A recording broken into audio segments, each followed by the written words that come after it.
Assalamualaikum warahmatullahi wabarakatuh. Halo semuanya, perkenalkan nama saya Siti Salazmensi dengan nomor NIM 408220041 dari program studi Diksatra Siada Unma Banten semester 3. Nah, tujuan pembuatan video kali ini untuk memenuhi tugas mata kuliah membaca komprehensif dengan dosen pengampu Bu Isah Susilawati MPD. Nah, tugasnya yaitu mengambil ringkasan biografi, yaitu sebanyak 2. Ya, yang pertama yaitu biografi pahlawan nasional dan yang kedua yaitu biografi seorang pendakwah Islam. Baik, langsung saja simak videonya. Baik, langsung ke biografi yang pertama yaitu R.A. Kartini. Nah, nama lengkap Raden Ajeng Kartini Djojo Adiningrat atau R.A. Kartini adalah seorang perempuan asal Jepara, Jawa Tengah yang lahir pada tanggal 21 April 1879. Kartini merupakan keturunan bangsawan, oleh karena itu gelar Raden Ajeng disematkan kepadanya. Kartini merupakan putri dari Raden Mas Adipati Aryo Sosroningrat dan M.A. Ngasirah. Ayah Kartini adalah Bupati Jepara saat itu. Kartini adalah anak kelima dari 11 bersaudara. Berbeda dengan kebanyakan anak pribumi saat itu, Kartini berkesempatan untuk sekolah di Eurovis Leisure School atau ELS. Ini merupakan sekolah yang diperuntukkan bagi orang Belanda dan orang Jawa yang kaya. ELS, Kartini belajar bahasa Belanda. Sayangnya, Kartini hanya bersekolah sampai usia 12 tahun karena sudah memasuki masa pingitan. Dulu ada tradisi wanita Jawa harus dipingit dan tinggal di rumah. Karena belajar bahasa Belanda di ELS, R.A. Kartini bisa membaca dan menulis bahasa Belanda. Selama dipingit, ia belajar sendiri membuat dan berkirim surat dengan teman-temannya dari Belanda. Salah satunya adalah Rosa Abendanon. Kartini juga membaca banyak buku, surat kabar, dan majalah Eropa. Seperti istilah buku adalah jendela dunia. Kartini jadi tahu cara berpikir perempuan Eropa yang lebih maju dan bebas dibandingkan perempuan pribumi kala itu. Dari banyaknya buku, surat kabar, dan majalah yang ia baca, membuatnya berpikir untuk memajukan perempuan pribumi. Karena di masa itu, perempuan pribumi tertinggal jauh dan memiliki status atau stratifikasi sosial yang rendah. Menurutnya, perempuan pribumi harus mendapatkan kesetaraan, persamaan, dan kebebasan. Karena sedang dipingit, tidak banyak yang bisa dilakukan Kartini, tapi surat-surat yang ditulisnya menjadi salah satu bentuk perjuangan. Ia menuliskan terkait gagasan-gagasannya baru mengenai emansipasi perempuan. Kartini menuliskan penderitaan perempuan Jawa, seperti harus dipingit, tidak bebas dalam menuntut ilmu, dan adanya adat yang mengekang kebebasan perempuan.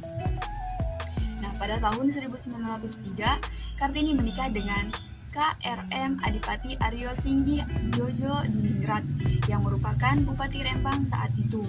Karena sudah menikah, gelar Raden Ajeng yang dimiliki Kartini berubah menjadi Raden Ayu. Meskipun sudah menjadi seorang istri, Kartini tetap ingin melanjutkan cita-citanya memperjuangkan kesetaraan perempuan dan menjadi guru. Suami Kartini mendukung dan memberi kebebasan terhadap cita-citanya. Salah satu bentuk dukungannya adalah dengan mendirikan sekolah wanita di timur pintu gerbang perkantoran Rembang. Setahun setelah menikah, Raden Ajeng Kartini dikaruniai seorang anak laki-laki bernama Sesolid Djojo Adiningrat yang lahir pada tanggal 13 September 1904. Sayangnya, 4 hari setelah melahirkan, Kartini menghembuskan nafas terakhirnya. Ia meninggal di usia 25 tahun dan dimakamkan di Desa Bulu, Kabupaten Rembang. Berkat kegigihan Kartini, pada tahun 1912 berdirilah Sekolah Kartini oleh Yayasan Kartini. Sekolah ini didirikan oleh keluarga Van Deventer, salah satu tokoh politik etis saat itu. Awalnya, Sekolah Kartini hanya didirikan di Semarang, tetapi kemudian berdiri juga di Surabaya, Yogyakarta, Madiun, Malang, dan daerah lainnya. Nah, setelah Raden Ajeng Kartini wafat, Mr. J.H. Abendanon atau Menteri Kebudayaan, Agama, dan Kerajinan Hindia Belanda saat itu mengumpulkan dan membukukan surat-surat yang dikirimkan Kartini ke teman-temannya di Belanda. Buku tersebut diberi judul Habis Gelap Terbitlah Terang. Diterbitkannya buku tersebut mulai mengubah cara berpikir masyarakat Belanda terhadap perempuan pribumi khususnya Jawa. Pada tanggal 2 Mei 1964, Soekarno mengeluarkan surat keputusan Presiden nomor 108 tahun 1964 yang berisi ketetapan bahwa Kartini adalah pahlawan kemerdekaan nasional. Soekarno juga menetapkan 21 April sebagai Hari Kartini yang kita peringati setiap tahunnya sampai sekarang. Peringatan Hari Kartini bertujuan untuk memperingati dan menghormati perjuangannya dalam mewujudkan kesetaraan, khususnya dalam bidang pendidikan, dan secara umum kesetaraan gender di semua bidang. Perayaan tersebut juga mengandung makna mendalam mengenai emansipasi perempuan dan mengingatkan seluruh lapisan masyarakat Indonesia untuk terus konsisten memperjuangkan keadilan gender. Pemikiran Kartini juga menginspirasi terciptanya lagu Ibu Kita Kartini oleh W.R. Supratman yang tentunya nggak asing di telinga kita, terutama pelajar. Banyak pelajaran yang dapat kita petik dari Raden Ajeng Kartini, seperti bagaimana sikap kita ketika keberhasilan dan kesuksesan menjadi milik kita. Bahkan, kita harus memiliki sikap rendah hati, sopan terhadap siapa saja, dan tidak membeda-bedakan yang kaya dan yang miskin. Terlebih, jangan mencuri hak yang bukan milik kita. Kartini tidak membangkang, ia rela berkorban dan meredam ego untuk tetap patuh terhadap orang tuanya. Di samping itu, ia juga tetap berusaha untuk menggapai cita-citanya. Menghormati orang lain berarti kita bisa menghargai mereka. Rela berkorban juga berarti kita lebih mementingkan kepentingan bersama dibandingkan kepentingan pribadi. Lanjut ke biografi yang kedua. Selanjutnya yaitu biografi yang kedua. Yaitu Syekh Ali Jaber. Nama lengkap Ali Saleh Muhammad Ali Jaber, atau yang lebih akrab disebut dengan sapaan Syekh Ali Jaber, adalah seorang pendakwah dan ulama asal Madinah. Syekh Ali Jaber berkewarganegaraan di Indonesia. Syekh Ali Jaber lahir di Madinah, Arab Saudi pada tanggal 3 Februari 1976 atau dalam penggalan Hijriah bertepatan dengan 3 Syafar 1396 Hijriah. Baik, langsung saja ke latar belakang Syekh Ali Jaber. Syekh Ali Jaber merupakan putra sulung dari 13 bersaudara yang lahir di Madinah, Arab Saudi. Syekh Ali Jaber sejak kecil telah mendapatkan bimbingan agama dari sang ayah. Ayah Syekh Ali Jaber adalah seorang penceramah agama yang mengharapkan Syekh Ali Jaber sebagai anak pertama bisa seperti dirinya. Syekh Ali Jaber menjalani pendidikan formalnya dari ibtidaiyah hingga aliyah di Madinah. Usai lulus sekolah menengah, beliau melanjutkan pendidikan khusus pendalaman Al-Quran pada tokoh dan ulama ternama di Arab Saudi. Selama perjalanannya dalam belajar agama, beliau rutin mengajar dan berdakwah di mana-mana, khususnya di tempat di mana ia tinggal. Selama di Madinah, di masjid tempat ayahnya menyiarkan Islam dan ilmu Al-Quran, ia pun berdakwah di sana. Selama di tempat tinggalnya juga, Syekh Ali Jaber aktif sebagai guru hafalan Al-Quran di Masjid Nabawi. Beliau pun menjadi imam sholat di salah satu masjid di kota Madinah. Kemudian, pada tahun 2008, Syekh Ali Jaber menikah dengan Umi Nadia. Istri Syekh Ali Jaber ini wanita asal Lombok, Nusa Tenggara Barat.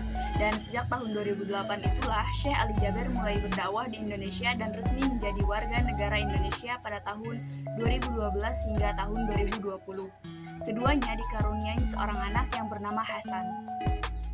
Kehadiran Syekh Ali Jaber di Indonesia mendapatkan sambutan baik oleh masyarakat karena dakwahnya yang menyejukkan, penyampaiannya sangat rinci, dilengkapi dengan ayat-ayat Al-Quran dan hadis-hadis pun ia jelaskan. Syekh Ali Jaber meninggal dunia pada hari Kamis 14 Januari 2021 pukul 9 waktu Indonesia bagian Barat. Beliau meninggal di Rumah Sakit YRC Jakarta. Ketua Yayasan Syekh Ali Jaber yaitu Habib Abdurrahman telah membenarkan hal tersebut. Syekh Ali Jaber sebelumnya telah menjalani perawatan intensif setelah beliau dinyatakan positif COVID-19. Sebelumnya, kondisi sempat dikabarkan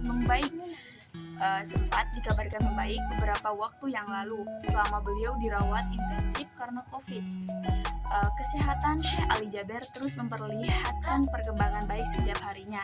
Syekh Ali Jaber meninggal dunia sudah dalam keadaan negatif corona. Oleh karena itu, proses pemakamannya akan dilangsungkan tanpa menggunakan protokol pemakaman COVID-19. Rencana jenazahnya akan dimakamkan di Lombok, seperti pesan yang disampaikan Syekh Ali Jaber sebelum beliau meninggal dunia. Ada banyak sekali teladan yang bisa kita ambil dari Syekh Ali Jaber. Kehilangan ulama seperti kita kehilangan ilmu dan sumber ilmu yang sangat berharga. Namun, walau bagaimanapun ulama juga tetaplah manusia yang akan pergi dan harus kita ikhlaskan. Berikut ini adalah teladan yang bisa kita ambil dan lakukan dalam kehidupan kita. Yang pertama yaitu mencintai Al-Quran dan memuliakan hafiz. Yang kedua, memaafkan sekalipun pada orang yang mencelakainya. Yang ketiga, rendah hati. Yang keempat, bil hikmah dan menghargai orang lain. Semoga kita bisa meneladani beliau dan tetap mengamalkan ajaran Islam secara sungguh-sungguh hingga akhir hayat kita. Seperti yang pernah disampaikan oleh Syekh Ali Jaber, tabungan akhirat adalah dengarkan, amalkan, dan sampaikan kebenaran Islam dan Al-Quran. Terima kasih. Wassalamualaikum warahmatullahi wabarakatuh.